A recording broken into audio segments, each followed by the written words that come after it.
নমস্কার বন্ধুরা, আজকের এই ভিডিওতে চীন সম্বন্ধে এমন কিছু তথ্য জানতে পারবেন যা আপনি আগে কখনো জানতেন না। আমরা প্রায় সবাই জানি যে চীন নকল জিনিস বানানোর দিক থেকে 1 নম্বরে রয়েছে।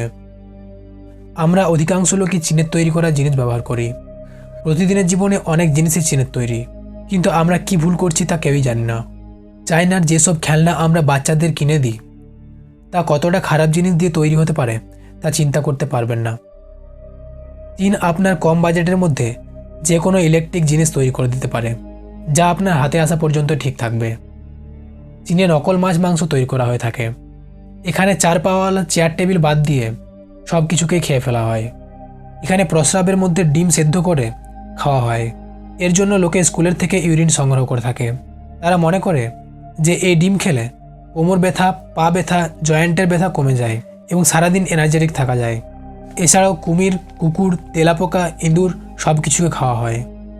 আনুমানিক 10 থেকে 20 মিলিয়ন কুকুরকে প্রতি বছর মাংসের জন্য হত্যা করা হয়। প্রায় 4 লক্ষ বিড়ালও এর শিকার হয়। চীনে প্রতি বছর এত পরিমাণে আত্মহত্যা হয় যে সেখানকার নদী থেকে বডি উদ্ধারের জন্য চাকরি রয়েছে। চীনে ফেসবুক, টুইটার এবং ইউটিউবে ব্যান লেগে আছে।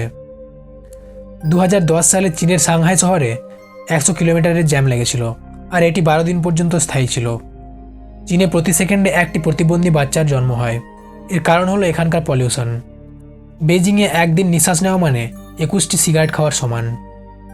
আমরা সবাই জানি great wall of China space থেকেও দেখা যায়, কিন্তু এছাড়াও আরও একটি জিনিস স্পেস থেকে দেখা যায়, যা হলো চীনের পলিউশন। চীনের 90% নদীর জলই বিষাক্ত। নকল জিনিস বানানোর দিক থেকে চীন এতটাই এগিয়ে আছে যে এখানে নকল চালও তৈরি করা হয়।